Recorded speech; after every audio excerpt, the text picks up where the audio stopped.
Hello there. Welcome to our latest Meet the Employee event. My name's Rele. I'm your host today. I'm a black man with no hair and wearing glasses, and I'm wearing a blue polo shirt. And today we're joined by one of our inclusive employers who advertise their roles on Evenbreak, and they go by the name of TFG London. And what we're going to learn in today's session, we're going to talk about the career opportunities available at TFG London, how to apply to the best of your ability to get a job there, any workplace adjustments you might need, and many other fun things that would be of interest to you.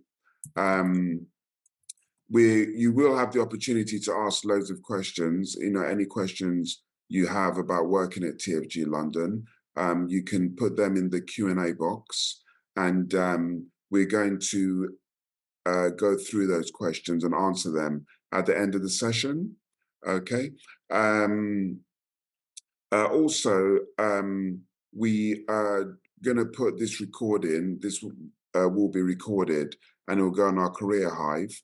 Our Career Hive is a resource for you where you can get tips on CV writing, interview skills, and also where we signpost any services that would be of use to you as well. That will all be in our Career Hive. And so I'd like to welcome Mark and Lauren from TFG London, who are here with us today. And they're going to talk you through everything at TFG London, different career opportunities available, and anything else you'd like to know. So I'll hand over to Lauren and Mark to introduce themselves, your role at TFG London, and why you're here today. So over to you guys. Hi, everyone. Hi, Relly. Thank you for the introduction. And thanks for joining us today at the Meet the Employer event. Just for those who would like to know, the screen is currently showing a close up of someone cutting some fabric near a sewing machine with the text from fabric to shop floor, peek behind the door at the opportunities in retail. So that may give you a little insight into what we'll be talking about today. Hopefully, you will have seen or heard our introduction video or our short bio previously. But in case you haven't, let's introduce ourselves and tell you a little bit more about TFG London.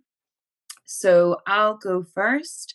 My name is Lauren. I am a white woman with light coloured hair and glasses, and I'm wearing a blue, pink, and purple t shirt. Here at TFG Brands, I am the group talent partner, and I have been in the business for 8 years now, and had quite a few different roles in my time, from shop floor and now into the head office as part of the wider HR team. And I mainly support all vacancies and roles and opportunities within our retail and customer care teams. I'll hand over to Mark. Hi everyone, lovely to see you all on the call today. My name is Mark. I am part of the talent acquisition team as well. I am a white male with glasses. I am bald with a beard, and I am wearing a navy blue polo shirt with very, very fine white polka dots on it. It's very fashionable and very, very nice looking as well, I must say. Delighted to be on the call with you all today. My role at TFG is similar to Lauren. I'm in the talent team in the business there. I look after the central teams roles. Some places call it central teams, some will call it corporate functions. Essentially, the back office roles that will fit within most businesses. So finance, legal, marketing, HR, IT. Those are the types of roles that I look after. I've been with the business for 3 years. and prior to that, a long career in recruitment and talent acquisition as well, more years than I necessarily care to say for now. Thank you, Mark. So on the screen now is an image of a number of team members looking like what is in a home store, which I'll tell you a little bit more about in just a second. It has the question, who are we, with some brand names on it, with Hobbs, Inside Story, Phase 8 and Whistles. So we have 4 brands, over 2,500 colleagues, and we span 24 countries. So as a group, we are home to some of the UK's most successful premium fashion, women's wear and lifestyle brands. We are passionate about our product, our customers, and most importantly, our people. And we really believe that a career in retail is unbeatable. As a business here at TFG London, we have big ambitions to grow, whether that's through current brands. So we opened over 30 new stores last year and are well into our growth expansion plan for this year. Or maybe that growth might come from acquiring additional brands into our portfolio. So watch this space. And as much as it is a well-used cliche, this is only possible with great people within our teams. Working in retail is so much more than just being on the checkouts. There are an abundance of roles in our business covering a vast array of skill sets. So we look forward to showcasing those to you in just a minute. On the screen at the moment is the agenda. So we will be covering, as I just mentioned, some of the departments that we have here within our business. We're going to be doing this through the life of a jumper, just to try and highlight the amount of touch points a single clothing item has, and how to show you how much is involved in retail and all the nuances in that. We'll also talk about our inclusion and development commitment, as well as have an opportunity for some questions as well. If you do have any questions throughout the presentation, do make a note or pop them into the Q&A box and we can pick them up during the dedicated time. But firstly, we would like to take this opportunity to hear from you live in the moment, so please do feel that you can participate. We are using Slido for this, so for those who don't know what Slido is, it's like a survey-based app. On the screen there is a QR code, so if you are able to access that, please do scan that and it will take you directly to the question. If you're not able to see the QR code, you can visit slido.com and input the following code to access the same poll. So hashtag 918031. And we would love to hear, in a word or a few words, what comes to mind when you're looking for a new job.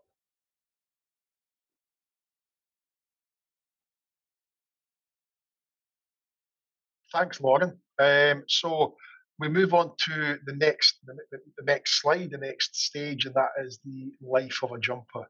We have on the screen a flow chart, and the colour is various shades of brown with a brown jumper in the middle, and the flow shows from design to online, in-store, and support functions. One of the things I love about working in retail is the variety of the role and opportunities and the challenges that it can bring. Our success as a business relies upon thousands of people working in hundreds of different jobs, right across the business, across the world, doing different things from us. So we're going to spend the next 15, 20 minutes or so, we're going to take a look at some of the roles in our business, and we're going to do that through the life of a jumper.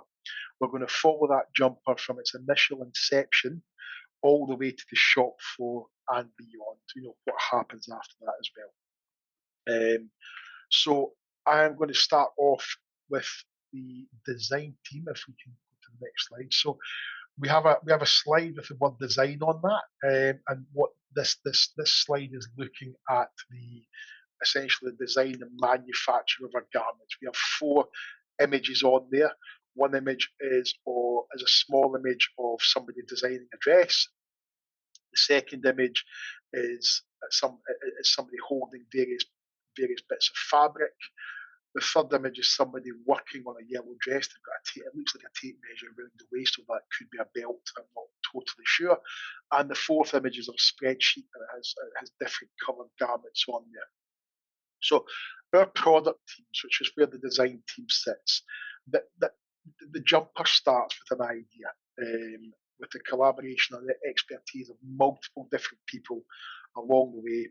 The final destination for our jumper will hopefully be in the customer's basket. So the design team start off, they analyse the macro and the micro trends.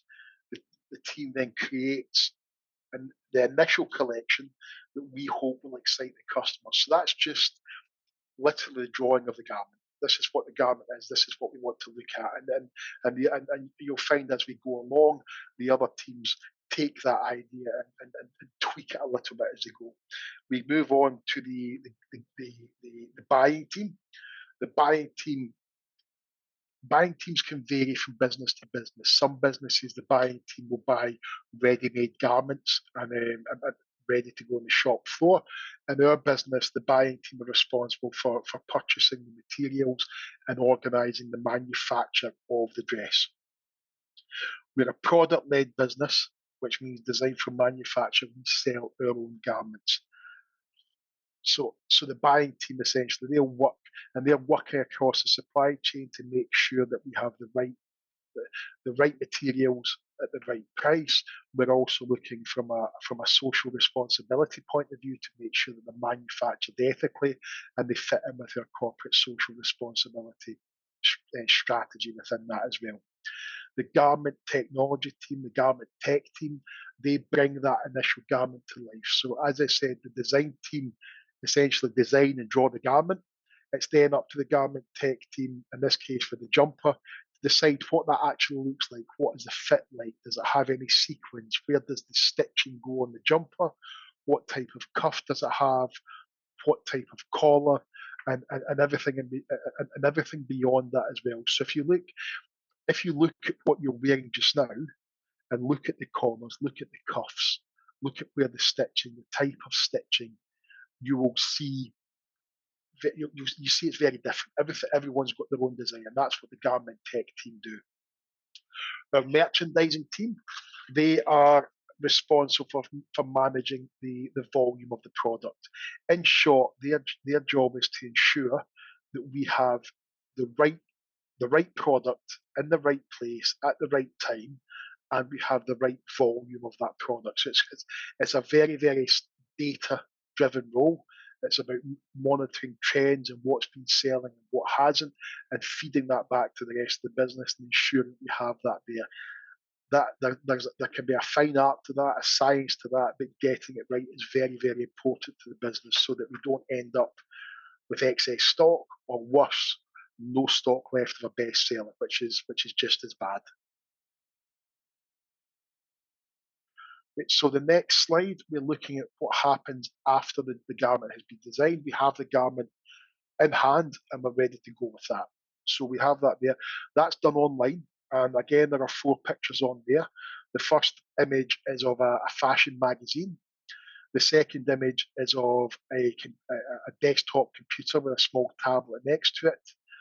The third image is a series of different brands, different high street brands. There's Debenhams, Phoenix, Selfridges, John Lewis along there. And the last image is of a laptop computer, and there's somebody holding a smartphone within that as well. So within the teams online, We have our PR and marketing team. So we can make the best jumper possible, hitting all the key metrics, including taste, style, demand. We can have it at the right price point, but that alone will not be enough for it to sell to our customer. We have several teams who play a big part in making sure our customers are aware of our brand and our product. The PR and marketing team are responsible for increasing our visibility by securing press coverage and influencer coverage. They run events and secure partnerships in order to promote our products and our brand. And they also run our social media channels as well. They also make sure, again, they're the ones who talk and get the images out to our customer. We have a performance marketing team, which in some businesses may be called the digital marketing team, and they manage our digital channels. Their job is to drive, in a nutshell, their job is to drive traffic to our website. They need to make sure that people are coming to our site to buy our product. We do this, we communicate our customers through several ways. We do that through mail shots and sending special offers to the customers we have and the details we already have. And we also ensure that our website appears where it needs to be in terms of Google searches. It's high up in the rankings there.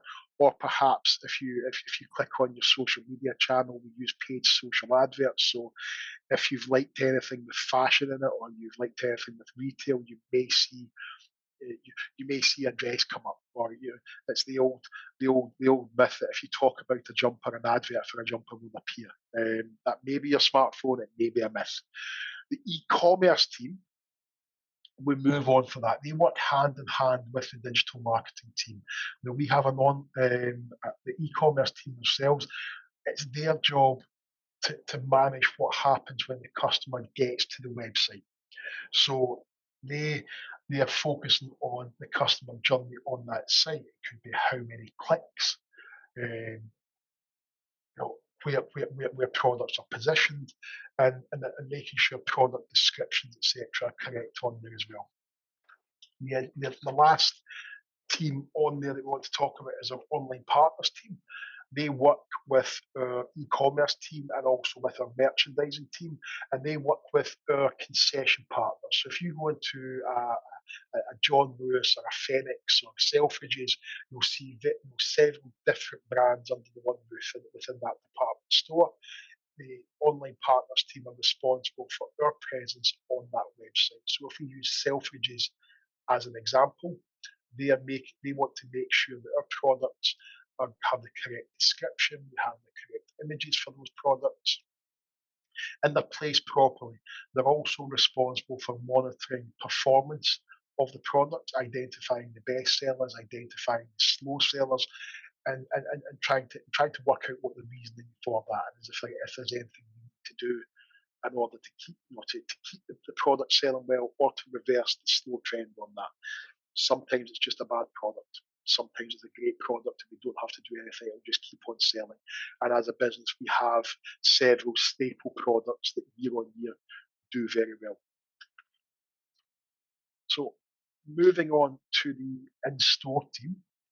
Now in-store, we are covering off the journey to the store and also the operations within the store as well. There are four images on this slide. The first image is of a person opening a box. The second one is an image of Phase 8. It's some marketing materials for Phase 8, so there are a couple of models in Phase 8 garments. The third image is an image from inside one of our stores. There are some dresses on display in one of our stores. The fourth image is of one of our stores. Again, I think that looks like garments and maybe homewares items there as well. But that's another store within there. So getting the product to store is probably the first thing. We work with the logistics, procurement and stock team, and they're responsible for moving our products from the manufacturers to our distribution centres and then on hitting, then getting to our stores. They are also responsible for making sure that our online orders get to the customer at the right time. These functions are all about the customer experience. It's about the right product and the right place and as commercially as we can. At the end of the day, we're a business, it needs to be profitable, so we need to get it there, but we need to satisfy the customers. A key skill in this area is to be a quick thinker, to identify solutions and workarounds at short notice, because things happen. If we remember, I don't know if anyone can remember the container ship that got stuck in the Suez Canal in 2021 for about 6 weeks. We were not the only retailers affected by that, but that caused a great deal of that caused real issues with supply, because we had a lot of stock on board that container ship, but also the Suez was blocked, so the journey, the journey not using the Suez Canal is about an extra 3 weeks. So for deliveries, it has a huge impact on that. Moving on to our property team, it is their job to find and negotiate the best locations on the high street for our stores, and also for our head offices as well. But for this instance, we'll talk about the stores. The property team are there, as I said, they're responsible for finding those stores, get the best deals, and then for the maintenance of those stores. That's right the way through, from ensuring the repairs to the lightings are done, the health and safety checks, the fire safety checks, and things are done as well. So they're responsible for managing those stores. That will also involve renovations, fit outs. Excuse me, if when the stores when we're doing that too. From there, our store teams are the face of our brand. If you love working with people and you enjoy customer service, this is probably the place you want to be. It's about ensuring the store is set up, the products in the right place, and that our customers can access it all. It's presented in the best possible way. We are geared towards a 5-star customer service. It's the ethos of everything we do in the business, and it's never more so than in the store, but working with the teams there. And then the final team within store is our retail operations team. Retail ops are the people who keep the wheels turning. They're responsible for the everyday logistics of running that store operation. They're a link between the central teams and the stores, and they cover everything from communicating trade updates, managing projects such as we're rolling out new tills within our stores, which is a far, far bigger project than I ever thought it would be. I'm not on it, thankfully, but I talked to the guys on that project, and there's a few grey hairs starting to appear. And they go down to, as well as working with suppliers who might provide the background music in the store, the people who come in and clean the store, who wash the windows at the front, that they do that. Who empties the bins? These types of things have to be done, and our retail ops team do a great job of managing that. So that's in store. And if we move on again now to our support functions, so these are the back office functions. These are the areas that I would work for and recruit with as well. And there are multiple teams within our business that are vital to the overall performance of the store. So starting with human resources, the HR team are responsible for creating a healthy and a productive work environment that supports and engages our colleagues. So that will include training and development, that will include wellness, and a host of other activities within that as well. The talent acquisition team, TA, I would say that's the second most important team in the business. We are responsible for identifying, attracting, and retaining the best talent for our business in order to make sure that we can continue to perform, continue to grow, and continue to be successful as well. The compensation and benefits team, I'd say they're probably, if TA are the second most important, these guys are the most important. In the old days, this would be the payroll team, but they're involved in much, much more now. And as I say, I'm sure everybody agrees, these people are the ones you want to keep happy. They're the ones that are most important in our business as well. They're responsible for ensuring we're paid. They're also responsible for managing the benefits within the business. And as they're doing at the moment for us, they're investigating new benefits, a new benefits platform, and additional things they can bring on board within that as well. So they do a lot of great work within that as well. The legal team, they support the brands in the UK and internationally. From managing store leases and the trademark portfolios, to dealing with disputes whilst ensuring that our brands are compliant and we are compliant with the plethora of legislation that's out there that we need to make sure we're working alongside. So things such as GDPR, we need to make sure we're hitting the mark on that. Finance. The finance team, they're responsible for all the monetary activities within the business. They're monitoring what comes in and they're monitoring what comes out. So that's collecting payments from our customers, paying our employees and our suppliers. They also report to various internal and external stakeholders, including managers, directors, banks, and of course shareholders within that as well.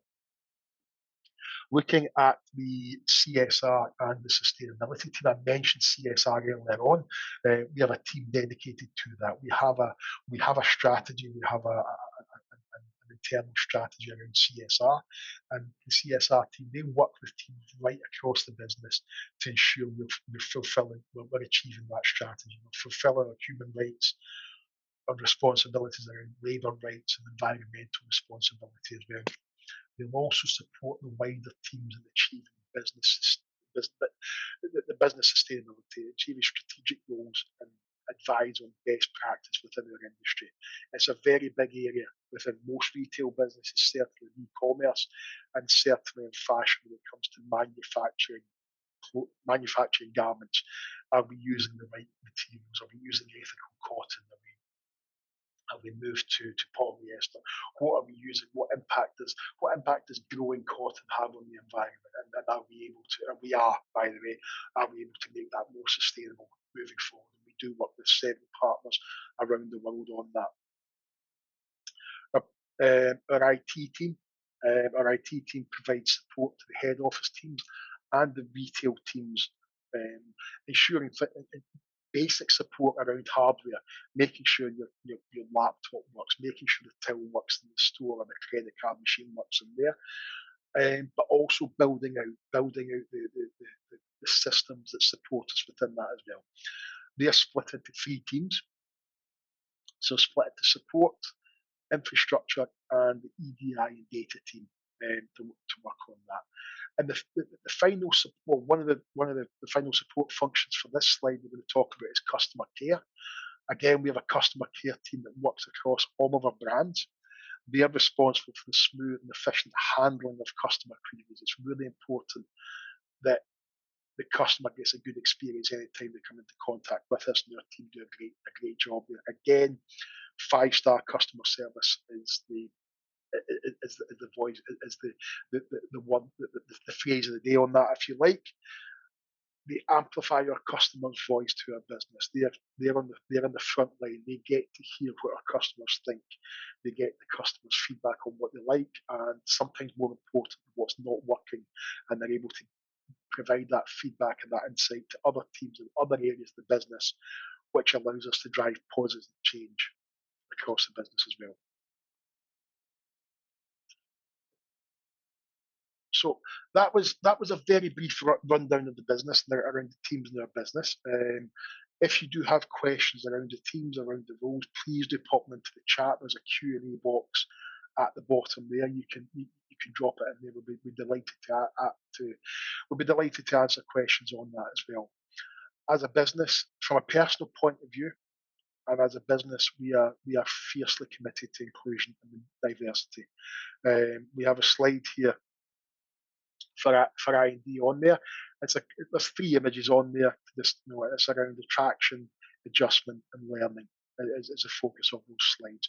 As I say, we are fully committed to it because we're fully committed to providing a workplace where everybody can do the best work whilst being their authentic self. And we've made some big strides in order to do that. So our approach has been optimised in the last couple of years. So we have an inclusion and diversity board in the business, which is group-wide, and we have a series of brand working groups who report into that group. The purpose of the inclusion groups is to identify small changes we can make to the working environment and make it more inclusive. So examples of that include agreeing on a business-wide font size and colours and backgrounds when it comes to communications, preventative advice on posture and sitting positions, and then providing further advice on disability and awareness, particularly around neurodiversity in our business, an area we're trying to educate. We're collecting data from our colleagues on a number of I&D metrics, one of which is whether you identify as having a disability. This is a key priority for us. Before we work on attracting people with disabilities, before we work on attracting people with disabilities, we need to know who's in our business already. So at the moment, more than 70% of colleagues have completed that declaration, and we found we have a small percentage, 1%, have identified as having that disability. Now, for us, that's something we want to work on. It may be that only 1% of our colleagues identify as having a disability. It may be that we're not in a position yet where our colleagues feel comfortable in telling us that. And that's some of the work we have to do, and we're very, very aware of where we're at, and very aware of the job we're doing. We are working very hard to provide education for our colleagues. We run regular events and sessions with external bodies, including a recent event with Evenbreak, which was very, very successful, on raising awareness and understanding sometimes of what disability is, and trying to bust a few myths and to provide that support as well. We've got regular business-wide awareness, business-wide comms to raise awareness on that. And then even this week is Learning Disability Awareness Week, and we've put out some interesting comms and interesting sways on that to provide that understanding, again, of what disability is, because sometimes I feel we're not always clear on that, of what it actually means. We're proud to be a disability first employer. That means that we create an environment where candidates will feel comfortable in applying to us. We endeavour to give an interview with candidates who identify as having a disability, who meet the criteria of the role. We endeavour to make the adjustments required in order for them to be successful, not only in the interview, but also within their career with us as well. And that's something rolled out to our business, not just from a talent and attraction point of view, but from a general day-to-day operations. We want to make sure and we try to make the adjustments where required for our colleagues to do that. From a talent acquisition point of view, and I'm sorry if I'm labouring I&D a lot. I don't want to labour it too much, but it is something that, as I say, is something we're very passionate about and very committed to as well. From a talent acquisition point of view, we have overhauled our assessment and selection process to make it more appropriate for everybody. We collect data on disability at the start of the process and provide advice to the candidates and reasonable adjustments where required throughout the interview process and within the role there. We also collect that same data again at the end of a process for successful candidates. And when candidates are onboarding, we ask them to complete that form again, and that's again because we want to see if there are anybody who feel more comfortable about raising their disability with us once they've been successful, who perhaps didn't want to do so at the start. The goal that we work to is there is no difference between the two of them. That will come. I think I may repeat myself when I say that our goal is to be an employer that people who identify as having disabilities feel comfortable to apply to, feel comfortable to apply to there. We've introduced captioning within interviews, adjusted time for assessments, and a plethora of other reasonable adjustments within that as well, as and when required. We have a colleague who recently installed a standing desk or an adjustable desk for them so that they can stand and sit as appropriate there. We recently had a candidate who had a hearing impairment for a role in finance. At the time we were interviewing on Teams, we didn't have access to a BSL interpreter, but we were able to make use of the captioning on Teams. and that candidate was then able at the time to answer the questions via text or via the comment section within Teams. It wasn't ideal from a candidate experience point of view. From us, it worked perfectly. It wasn't ideal for the candidate experience point of view, but it allowed us for the candidate to give a full interview there. In the end, he wasn't successful, unfortunately, but his feedback was of a positive interview experience, and that we made that there recently. And one of the things I'm maybe stupidly proud of, we recently had a candidate who told us at the start of the process when neurodivergent, and asked if this would be a problem. I see that as such a win for us, that they felt confident enough to tell us at the start, to let us know. We were able to make adjustments required for the interview, for them to take part and for them to shine in the interview as well. I believe that process is ongoing, so I don't have an outcome for them yet, but they're still in there. We were able to make those adjustments, and and again, I'll say it, we want to be in a position where candidates feel comfortable talking to us and telling us. So I think that is everything from us on the presentation. Thank you so much for being with us and listening to us. I hope you're still here, and you enjoyed that. We're now going to move to a question and answer session. So please, if you do have questions, I think I saw a couple of questions popping up, but yeah, we'd be delighted to answer some questions from you as well. Okay, fantastic. So thank you very much for that, Lauren and Mark. That was a very good presentation, and we got to know more about TFG London, everything from the design to online to store and a support function as well. And we can see there's many different roles available in each of those parts of the business. So yeah, if you do like what you've heard, please visit TFG London's Employer Hub on the Evenbreak website. I believe the link is in the chat box already, and you can check out the vacancies available there and find out more about TFG London as well, what it's like to work there and things like that. So now I'm going to go to the Q&A box and answer any questions that we have there. Sorry, did someone want to say something? Yeah, there was I noticed a comment just from Naz about the disability first employer. So I'm happy to take and elaborate on that. Okay.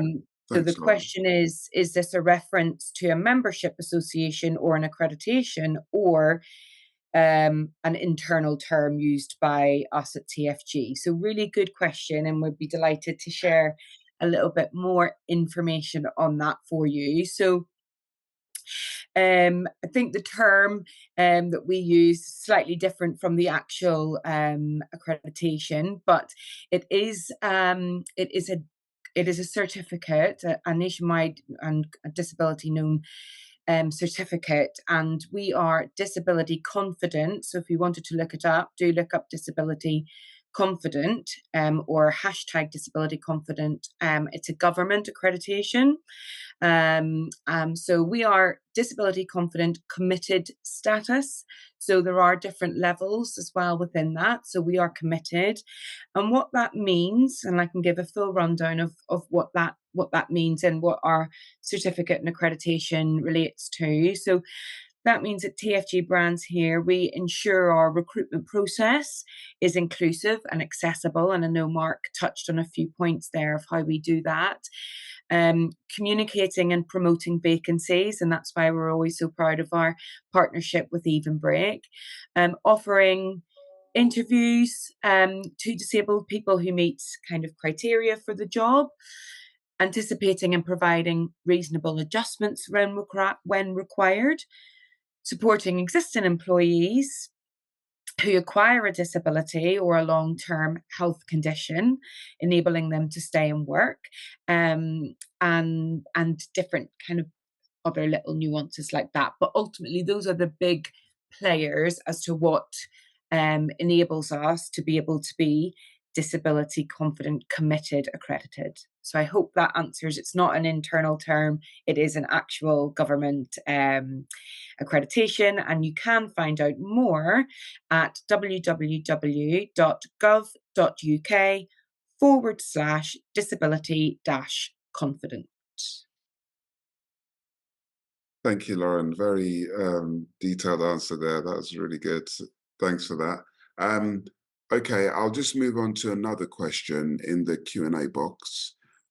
This one says, all of my experience is in high street fashion and jewelry roles.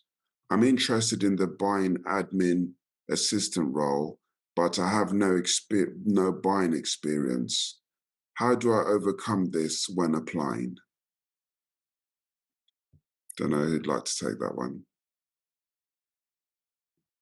Do you want to take it? Yeah, I can take it. So the buying admin role is an entry level role.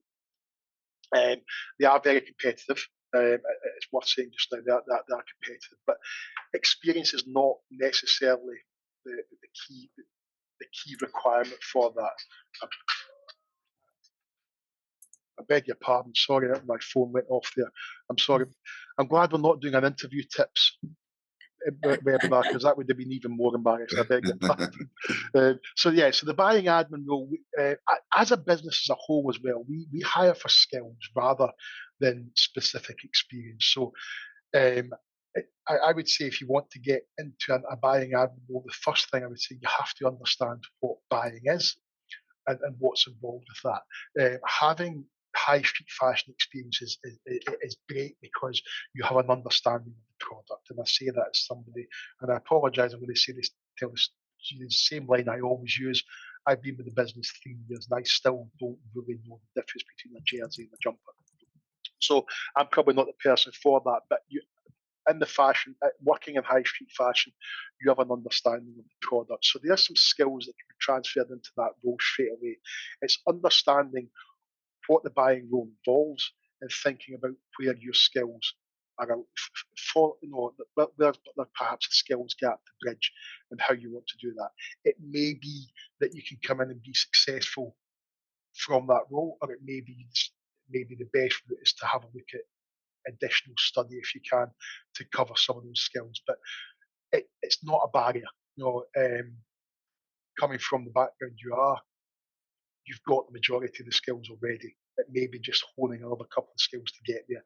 And it's probably, it starts with a conversation with us, perhaps not here and now, but certainly a conversation with one of us. We can give a few pointers as to what to look at to get there. And just to further on that, I would always recommend tweaking your CV to the role that you require. So, it's absolutely fantastic that you have retail experience. What you've currently worked in shows that you love the products, particularly in our business, if it's kind of high street fashion and jewelry, that's what we're all about. So, to have a love for the products there is great. But sometimes those roles can be customer facing and your CV may reflect that. So we would recommend, really looking at the job descriptions for buying admin assistants. Actually, that's quite a administrative role. There'll be a lot of managing inventory, supporting more senior buyers. So really making sure that without losing all of that great experience you've got, it's more about tweaking that and making sure you're talking about buying and admin and some of the more focused tasks that this role has, so that it's relevant to the job. And, whether that's a buying admin or this is more of an open advice to anybody, really make sure that you tweak your CV to the job that you are applying for. Brilliant. Thank you for that, Lauren. We have another question here. It says, I think it's in two parts. So the first one is, what is the entry route for senior executives with a wealth of business skills, expertise and experience, and transferable skills from other business sectors? Mark, you're the senior. Yeah, sure. Yeah. So I guess in short, and I did read the second half of that question in the chat as well. I think I had a quick look at that too, to I beg your pardon. I can read it. Was that from Naz as well? I'm trying to remember. Yes. At what Yeah, sorry. level? Yeah, and then I saw a second bit about the entry route, and I think you mentioned it. So first of all, in terms of what level, the level needs to be at the level you are. I am hugely against senior candidates and senior job seekers thinking that they have to apply for something at a lower level because they can't get in. Whether that's because they're unemployed and looking for a role, or whether in this instance they're concerned about discrimination around disability. Applying at a lower level sometimes makes it harder to get in because there is all sorts of concerns we work with our hiring managers on, but some of them you fight the human nature around. Is the person going to do this for 6 months till they get something else? Will they be bored? Do they really want to do the job? Sometimes people work at senior executive level for a number of years and decide, actually, I'm going to slow down now. I don't want the stress and the responsibility. I want to do something else. But the route should be to apply for the role that suits your requirements. In the case you mentioned, a lot of skills and a lot of experience there. The first thing I would do is do a skills analysis. Where do your skills sit? And think about what it is you do. What are those skills? What environments have you operated in? What challenges have you overcome? When it's senior roles, you need to be thinking strategically about influencing stakeholders, challenging stakeholders sometimes, and how you do that. It's difficult for me to go beyond that because there shouldn't be. And there isn't another appropriate way to do it other than I would say, to apply for the role that fits you, that you want to do. And if you do want to apply for a role that's a little bit more junior than perhaps what you've done before, be prepared to talk about what it is that motivates you for this role. And as I say, it could be, senior roles. Senior roles involve sometimes sitting in the office till 7, 8 o'clock at night. I'm actually sitting in the CEO's office today because he's not here and he doesn't know I'm in his office using this. But I leave the office at 5:30, 6 o'clock, and him and the CFO next door, they're still here. So perhaps they're changing because that's not you anymore. But yeah, I'd love to give you more specific advice. So please do reach out, and we can maybe have a wee chat and give you a little bit more specific advice on what you can do. I don't know if we could share the email address for any questions. Yeah, it's on. I think it's on the slide. We've got a couple of slides to go after this, and please do share now if you want. We can share now if we could type it in the chat box as well, if that helps. That's a good idea. I could put that in the chat. While we're doing that, I've got a question here from someone. He says he joined the call late, so could he ask for the presentation slides to be sent to all attendees afterwards? Certainly, we can. Is it best that we send it to you, Relay, and then you can?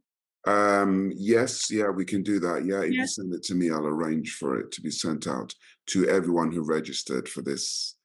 Sure. Yeah, so those who couldn't attend live will get to see it, and there will be a recording as well. Fab. Yes, Aisha has asked if any of our head office roles are hybrid. Yes, we do have a hybrid working setup here at TFG. So our typical week would be 3 days in the office, which generally is Tuesday, Wednesday, and Thursday. But sometimes those days can change, with obviously Mondays being quite trade heavy. So dependent on your department and on your role, the days might change. But yes, currently we do offer a hybrid working, 3 days in and 2 days from home. Additionally, there is the opportunity for flexible working. Well, in fact, it's law now. But it's actually law now. So there is the opportunity to, if 3 days, if 3 days isn't going to work for you, there is the opportunity once you join to put a request in for flexible working, which can be heard on its merits and hopefully facilitated as well. Yeah, and I'm happy to share a bit of a personal note for that, just to kind of help to bring it to life a little bit as well. So I'm not fully at a disability status yet, but I do suffer from lupus. So, that has very challenging effects on me physically, and tired and fatigue and mentally and everything as well. So, I currently do a bit more of a flexible hybrid approach than the typical 3 days, to help support me with that as well. So, absolutely there are lots of options there. We do, goes back to our committed status to really, provide those reasonable adjustments where we can.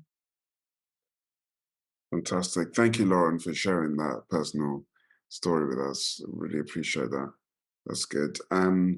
Right, so we haven't got too much time. We've got about 8 minutes, so I'm sure Oh, we can fit in a couple of more questions. So we've put the email to contact TFG London for any further questions in the chat. What we'll do as well is after this event, in the follow-up email, we'll send a copy of the slides, and we'll also send the email address to contact anyone at TFG London for any questions about working there or adjustments or anything like that. We've also got this slido.com QR code. yeah. I've just popped another Slido. So really, thank you to everybody so much for your response on our previous question. Really appreciate it. And what we'd like to hear from you now, and it's our final plea. You won't be asked for anything more, but we do love to hear. So, from your dealings and everything that you experience, what do you think that businesses, both ours and everyone, could do better in terms of help supporting you with getting into work and further in the workplace? So as I said before, there is a QR code on the screen. If you're able to scan that, please do. If you aren't able to scan that, then you can visit slido.com and use the code #9180371. So we'd love to hear your thoughts. I'll keep that open for a few minutes so we can still have a few more questions as well in the meantime. Okay. While some people are visiting Slido, we can be answering some questions in the meantime. We've got one. It says, there is a challenge that is a major issue. So it's difficult to get past the CV screening stage, as the CVs may not appear as suitable or competitive as those of other non-disabled candidates, especially if you have been long-term unemployed due to health issues. So I'm guessing this is like an employment gap. However, this does not mean you cannot perform the job at an exceptional standard of excellence. So how do disabled people with atypical CVs stand out? Well, I think first and foremost, and I don't want to sound like I'm beating a drum constantly, please do, when you apply, tick the box to say that you identify as having a disability. I would elaborate on your CV on what the gaps are. You don't need to go into personal details. Please don't feel you have to do that. But if you have a gap in your CV, in this day and age, we still have to explain them. It is changing. We are seeing the world change, and there's not so much focus on gaps in CVs. Why do you have a? Please explain the gap in your CV. Well, that's when I didn't have a job. That seems pretty obvious to me. But please do explain. It could be not working due to disability, due to illness, something like that. Leave it at that. The most important thing in your CV is what you can do, not what you can't do. Now, we can't speak for everybody who reviews CVs. We can't speak for every employer, because there will be some, sadly and unfortunately, who will look at that and think either too many gaps in the CV, I'm not going to progress with that person, or even worse, this might be too much of a hassle to deal with, so I'm just going to pretend it's not right and not have to think about it anymore. So they will exist. But I strongly believe that the vast majority of employers and the vast majority of people reviewing your CV want you to be fantastic, because we want to fill roles. That's our job. So we want you to be brilliant. So we'll be looking at your CV for reasons why you can do that. So don't what am I trying to say? I'm losing the word. Don't overcook it, but just explain what the gap is, and then put the focus on what you can do, what your skills and experience are. That would be the way to do that, and get feedback. If you get I know it's a bit of a challenge just now around candidate experience in certain areas. If you're unsuccessful from a role at CV review, there's nothing to stop emailing them back saying, thank you very much for letting me know. Can you give me some specific feedback to work on in order to be successful next time? It might be that 9 out of 10 won't respond, but one or two will, and be able to give you some of that stuff, give you some of that feedback to help as well. Thanks for that, Mark. And also, I don't know if I can add to that, like any transferable skills that you've obtained during the gap when you're not working, that could be helpful as well when you're looking for a new job as well. Yeah, Okay. definitely. Transferable skills are, they're becoming more and more relevant, more and more important. Sorry, I'm conscious of time there, but they're becoming, as we're moving to a candidate short future where companies will have to be more flexible in what they look for. So transferable skills are very important, will be very valuable too. Brilliant. Thank you for that. So I'd like to say thank you to Mark and Lauren for joining us today. We really appreciate your time and letting us know more about TFG London. We have the contact email address if you have any questions. I'd also like to say thank you to our BSL interpreters, Leah and Linda. Thank you for coming today. And also to our closed captioner, Tara. Thanks for your help with the captions, and to my colleague Toby for helping with the tech in the background as well. And finally, for those who've attended, thank you for coming. We hope you've got a better insight to TFG London, and please visit their employer hub on the Evenbreak page, and if you see any jobs you like, you can apply, and if you have any questions, you can send them an email. And thank you all. Have a good rest of the day. Thanks, everyone. Bye now. Bye.